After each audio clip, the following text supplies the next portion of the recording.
আপনার নাম কি? কলি।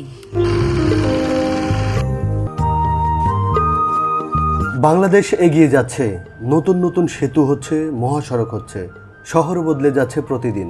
কিন্তু এই উন্নয়নের গল্পের বাহিরেও রয়ে গেছে কিছু মানুষ, যাদের গল্প খুব কমই আমাদের সামনে আসে। ঢাকা চট্টগ্রাম বিশ্ব রোড থেকে মাত্র 30 মিনিট দূরে আছে একটি ছোট্ট আদিবাসী গ্রাম নলখোপাড়া। এখানে মানুষ ভোর থেকে সন্ধ্যা পর্যন্ত মাটির সঙ্গে যুদ্ধ করে, ফসল ফলায়, স্বপ্ন বনে, সন্তানদের ভবিষ্যৎ গড়ার চেষ্টা করে। কিন্তু তাদের এই স্বপ্ন অনেক সময় থেমে যায় একটি ভাঙা রাস্তার কাছে। যে রাস্তা দিয়ে একটি অ্যাম্বুলেন্স চলতে কষ্ট হয়, সেই রাস্তা দিয়েই তাদের বাজারে নিয়ে যেতে হয় বছরের পর বছর পরিশ্রমে ফলানো ফসল। তবুও তারা হাল ছাড়ে না, হাসি মুখে বেঁচে থাকে, নিজের সংস্কৃতিকে আঁকড়ে ধরে, নতুন দিনের অপেক্ষায় থাকে। আজ আমরা চলেছি সেই নলখোপাড়ায়, শুধু একটি গ্রামের গল্প শোনার জন্য নয়, বরং মানুষের অদম্য জীবন সংগ্রাম ও আত্মসম্মান আর আশার গল্প শোনানোর জন্য।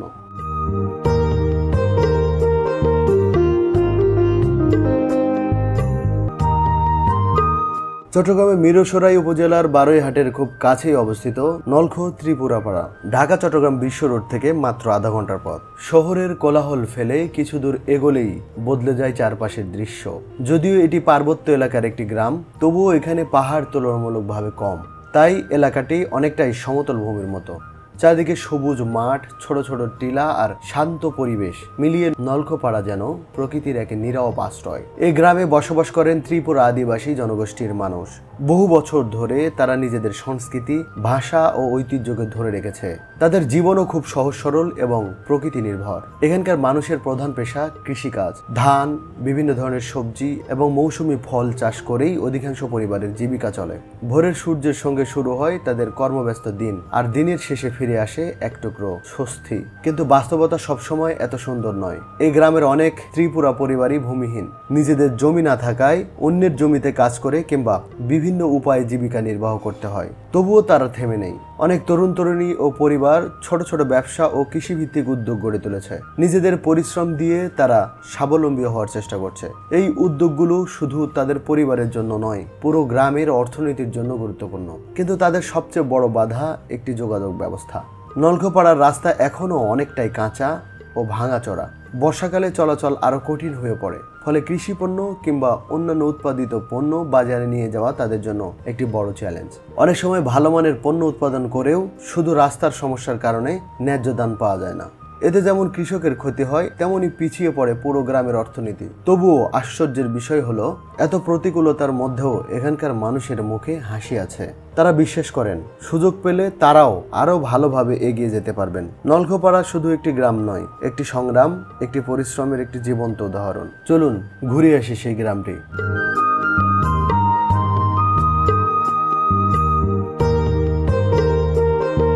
আমরা যাত্রা শুরু করি বারৈহাট থেকে বিকেল টাইমে। একটা প্রাইভেট কারে করে যাচ্ছিলাম নলখো ত্রিপুরাপাড়ায়। প্রাইভেট কারে আসায় খুব তাড়াতাড়ি পৌঁছে যাই। মোটামুটি 30 মিনিট সময় লেগেছিল।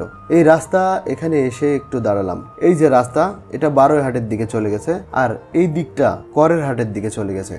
এই যে সামনে যে রাস্তাটি নিচের দিকে চলে গেছে, এটা দিয়ে আমরা পৌঁছাবো নলখোপাড়ায়। মানে এটি নলখোপাড়া যাওয়ার রাস্তা। এই রাস্তায় কোনো লোকাল গাড়ি চলে না, ফলে সিএনজি রিজার্ভ নিয়ে যেতে হয়। আমরা এই রাস্তার পাশে একজনকে জিজ্ঞেস করলাম গাড়ি নিয়ে যেতে পারবো কিনা। তিনি বললেন কিছু দূর যেতে পারবেন, তারপর পায়ে হেঁটে যেতে হবে। আমরা তারপরও এগিয়ে যাচ্ছি, দেখি কত দূর পর্যন্ত যাওয়া যায়। অল্প কিছু দূর এগোনোর পরই চোখে পড়লো আসল দৃশ্য। রাস্তার যে বাজে অবস্থা, তাতে কার কেন পায়ে হেঁটে যাওয়াই কষ্টকর। তারপরও যাচ্ছি।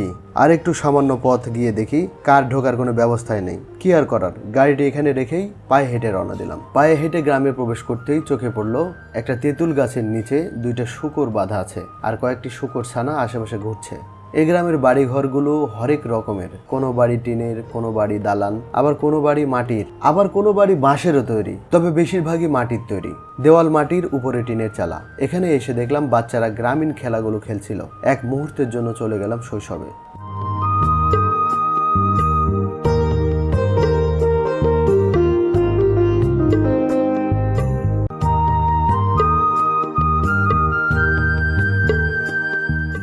দর্শক, অবস্থান করছি চট্টগ্রামের মিরসরাইয়ের জোড়ারগঞ্জের নলখোপাড়া গ্রামে।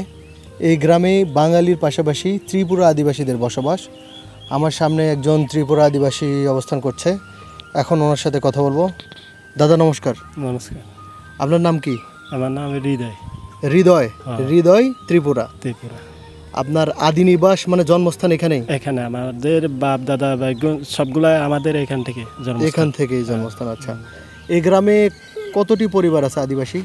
আছে 70-80 পরিবার এরকম। 70 থেকে 80টি পরিবার। সবাই কি ত্রিপুরা? সব ত্রিপুরা। এই গ্রামে স্কুল আছে কয়টি? একটি মানে প্রাইমারি স্কুল এটাই। প্রাইমারি স্কুল শুধু একটি আছে।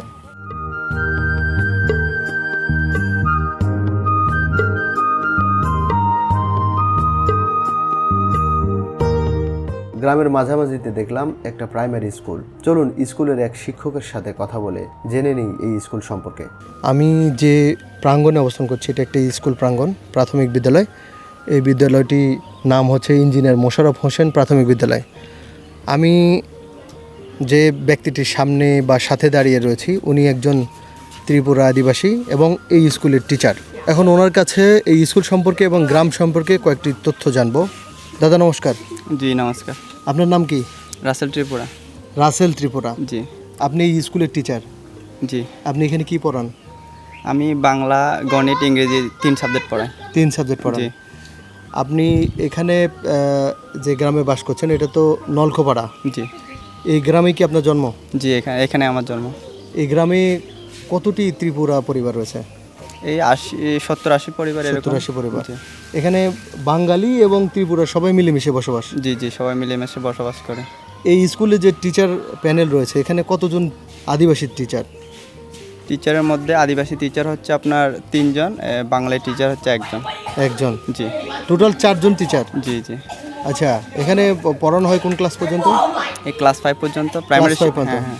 আচ্ছা, তার মানে 5-এ টোটাল হলো 4টা টিচার, জি। তার মধ্যে ত্রিপুরা বেশি। মজার বিষয় কিন্তু দর্শক একটু এই জিনিসটাকে একটু নক করবেন যে সাধারণত আমরা দেখে থাকি যে আদিবাসী যারা আছে আমাদের পাহাড়ি আদিবাসীগুলো পড়াশোনায় পিছিয়ে থাকতো একটা সময়, কিন্তু এখন কালের বিবর্তনে তারাও এগিয়ে এসেছে। তার সবচেয়ে বড় প্রমাণ হচ্ছে এই স্কুলের 4টা টিচারের ভিতরে 3 জনই ত্রিপুরা, অর্থাৎ আদিবাসী টিচার।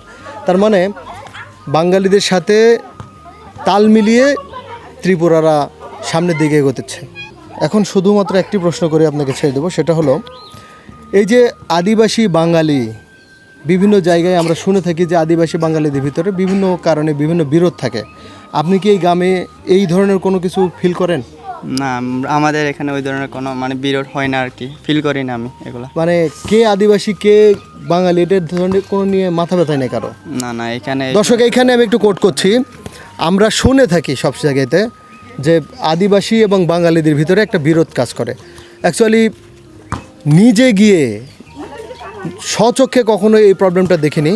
আসলে আমরা জানি যে যতটুকু ঘটে তার চেয়ে বেশি মানুষ বাজায়। আসলে আদিবাসী বলেন আর বাঙালি বলেন, আমরাই বাংলাদেশেরই সন্তান, বাংলাদেশেরই মানুষ। সবাই মিলেমিশে এই বাংলাদেশকে ভালোবাসি, বাংলাদেশকে এগিয়ে নেওয়ার জন্য যে যে ক্ষেত্রে কাজ করছে মনোযোগ দিয়ে কাজ করছে যাতে বাংলাদেশ এগিয়ে যায়, এটাই আমাদের চাওয়া। ধন্যবাদ, ভালো থাকবেন। ধন্যবাদ। ওকে, নমস্কার দাদা। ঠিক আছে। দর্শক, আমরা গ্রামের যে চিত্রটা দেখে থাকি যে গ্রামের স্কুল প্রাঙ্গণে বাচ্চারা ফুটবল বা ক্রিকেট যে কোনো খেলনা নিয়ে খেলে, আমরা দেখি যে শহর অঞ্চলে এই দৃশ্যটা দেখাই যায় না। দেখবেনই বা কীভাবে, শহরে তো এরকম ফাঁকা জায়গায় নেই, কোনো মাঠই নেই যে বাচ্চারা খেলবে। সবচেয়ে ভালো লাগছে এখানে যে ছেলেপেলে দেখছি তার ম্যাক্সিমামই ত্রিপুরা মানে আদিবাসী, তারা এখানে খেলছে। বাঙালিও আছে কয়েকজন, কিন্তু আপনি এখান থেকে বুঝতে পারবেন না কে বাঙালি কে আদিবাসী। এই জিনিসটা আমার কাছে খুব ভালো লাগে, এই ভ্রাতৃত্ববোধটা।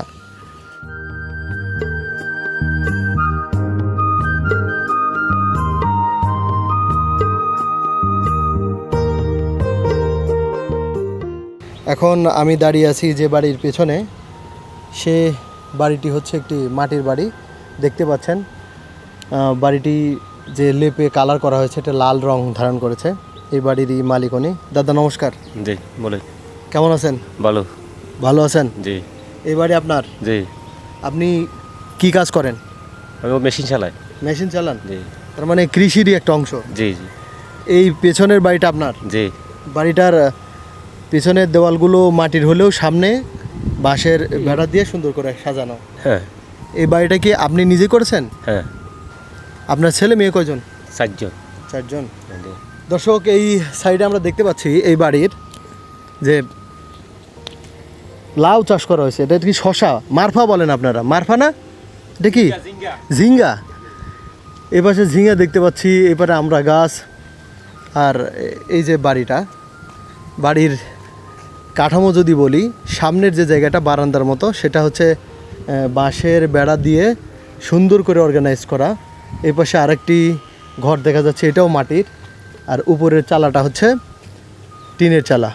বাড়িগুলো একটু ছোট ছোট নিচু টাইপের, আর লেপে টেপে সুন্দর করে গোছালো করে রাখা হয়েছে, দেখতে খুব ভালোই লাগছে। আর এই পাশটাতে আমরা দেখতে পাচ্ছি হলো গোয়াল ঘর। এখানে গরু রাখা হয়, গরু খাওয়ানো হয়। আর এখানে যে খামারটা দেখতে পাচ্ছি, এই খামারটা কি আপনাদের? এই খামার এখন তো মুরগি নাই, না লসটাও প্রতি বেশি লসের কারণে আর উঠে নেই। মানে চাষ করতে গিয়ে লস করছেন, তারপরে আর উঠান নাই এরকম? আচ্ছা।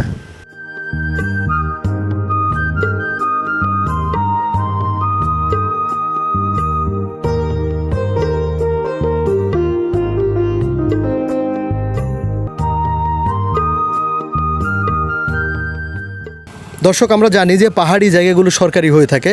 এই জায়গাগুলো রিজার্ভ ওনারা বলতেছে, যেটাকে সরকারি খাস জমি বলে থাকে। তা আপনাদের নিজস্ব কোনো জমি নাই? আছে, অল্প আছে।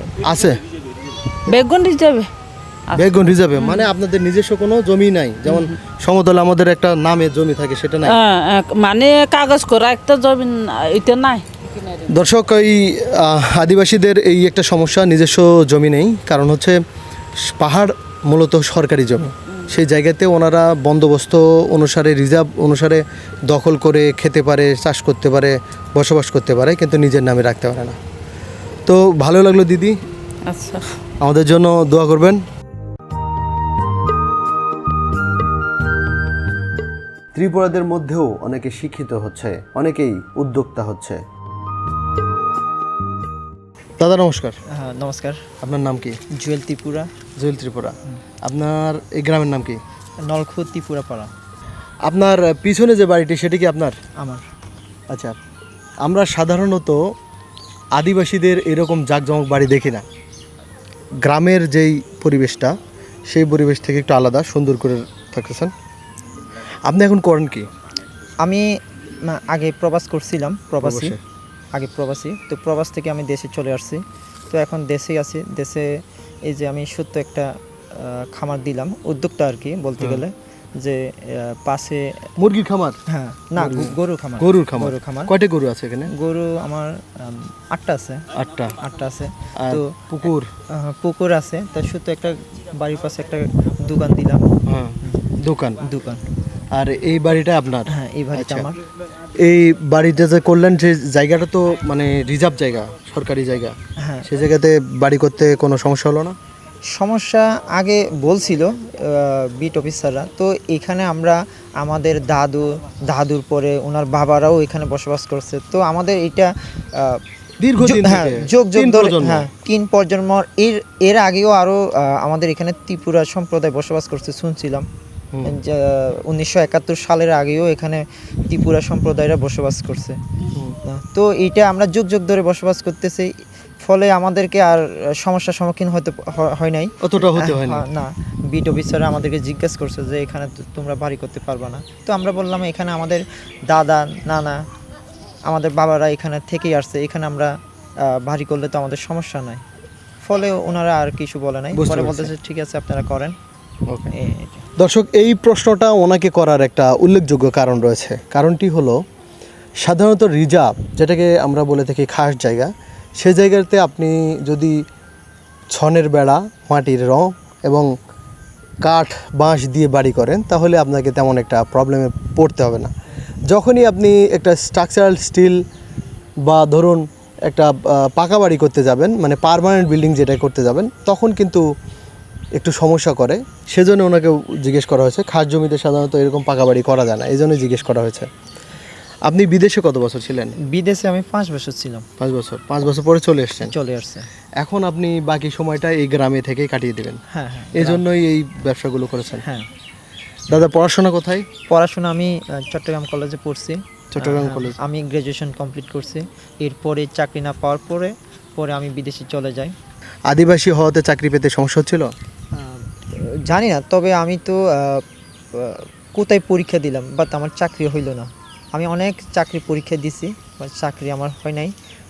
পরে আমি চিন্তা করলাম না, দেশের বাইরে চলে যাই, বিদেশে চলে যাই, দেশে যেহেতু আমার চাকরি হচ্ছে না। তারপর আমি বিদেশ চলে যাই। বিদেশ 5 বছর করার পর তো আমার আবার মা চলে আসেন। আমার মা অসুস্থ ছিল, এরপর আমি দেশে চলে আসছি এবং দেশে কিছু করব, দেশে থাকবো, এটাই আমার।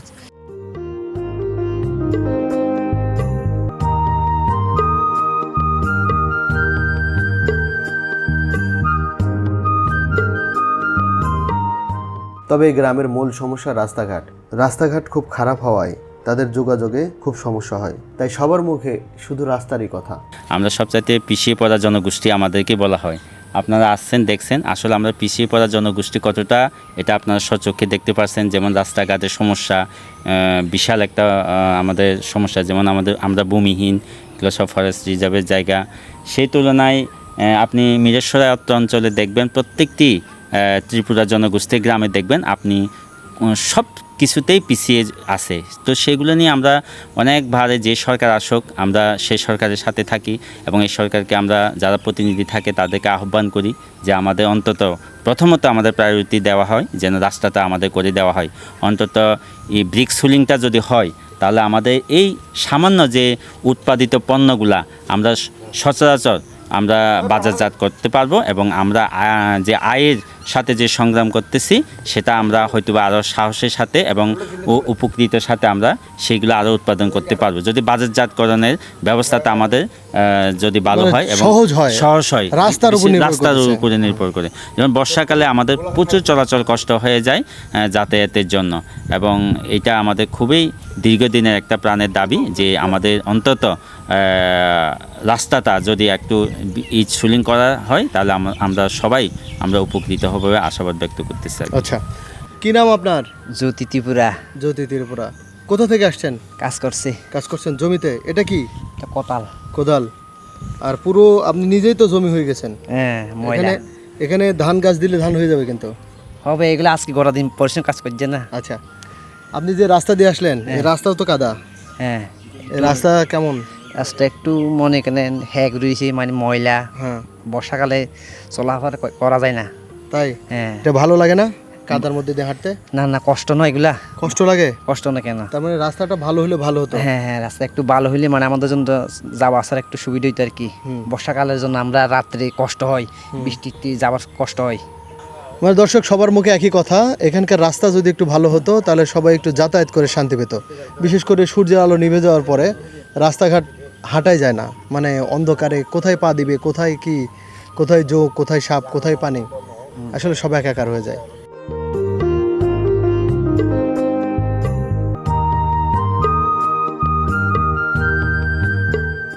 এখন আমরা কথা বলতে চাই এই গ্রামের সর্দারের সাথে। সর্দারের বাড়িতে যেতে চোখের সামনে পড়লো বেশ কিছু বাড়ি। বাড়িগুলো দেখতে খুব সুন্দর লাগছে। বাড়ির উঠানে মহিলারা বসে গল্প করছে। দর্শক, আছি নলখো ত্রিপুরা গ্রামে। এই গ্রামের আনাচে কানাচে সব জায়গায় ঘুরলাম, ঘুরতে ঘুরতে চলে এসেছি গ্রামের যে সর্দার ওনার বাড়িতে। আমি যে বাড়িতে অবস্থান করছি এটি মূলত সর্দারের বাড়ি। আমার সামনে দাঁড়িয়ে আছেন, উনি হচ্ছেন এই গ্রামের সর্দার। দাদা নমস্কার। নমস্কার। কেমন আছেন? এই তো আমরা মোটামুটি ভালো আছি। আপনার নাম কি? আমার নাম মানিক ত্রিপুরা। আপনি আমাদের সর্দার? গ্রামের আমি সর্দার। এই জনগণের একটু আর কি সর্দার মতন চলে আর কি। এই আমাদের রাস্তাঘাটের জন্য একটু আমরা তো সেটা ভালো করে জানা না, কীভাবে করবে কীভাবে না করবে তো আমরা কোনো কিছু বুঝে না, এটাই আর কি। আমি তো তার মানে আপনি বুঝতে পারছেন আপনার গ্রামের রাস্তা খারাপ, রাস্তাটা ভালো হলে হ্যাঁ আমাদের চলাচলের শুধু হবে। আমাদের স্কুলে যে পরিবর্তন আছে, যে স্কুলে যে মনে করো আপনারা যদি সহযোগিতা করেন আপনারা আমাদের জন্য, তো আমরা তো সব থেকে বলতে পারবো যে আমাদের জন্য সহযোগিতা করছে আপনারা, এটা আমরা বলতে পারবো আর কি। রাস্তাঘাটের জন্য রাস্তাঘাট আপনারা যখন আসতেন তখন তো রাস্তাঘাট দেখছেন যে মনে করো অবস্থা খুব খারাপ। ছেলে মেয়েরা যখন আইতে যাইতে মনে করো আপনার এই অনেক কষ্ট করে চলে, এইটাই আর কি। এই আমাদের ছেলে মেয়েরা কতগুলা যায় রাস্তাঘাট যাইতে সময় গাড়ি ঘোড়া ভাঙচুর আছে ইয়ের জন্য, তাই আমরা ছেলেমেয়েরা কত সময় করার হাতে যাই, কিছু কষ্ট হয় আর কি। তার মানে দর্শক সবার মুখে একই কথা যে রাস্তাঘাটের অবস্থা খারাপ, রাস্তাটা হইলে খুব ভালো হতো। ভালো হতো। তো দাদা ভালো লাগলো। নমস্কার। এই পেয়ারা গাছ কি আপনার? জি, আমি দেখি পেয়ারা আছে কিনা, দেখি উপরে কোনটা দাদা। হ্যাঁ আপনি কি দেখতে পাচ্ছেন এটা? এটা এটা কি পাকছে? এটা এখনো পাখি নেই, কিন্তু এমনি ওই আছে আর কি, মানে একটু নরম আছে। আপনি খাবেন একটা? খান, একটা নিয়ে নেন, কোনটা ভালো লাগবে আপনি দেখেন, আপনি বুঝবেন না। আপনারা চোখে আপনাদের যেটা লাগবে সেটা নিয়ে নেন, কোনটা ভালো লাগবে, যেটা ভালো লাগবে এটা নিয়ে নেন, এটা নিয়ে নেন। হ্যাঁ নেন।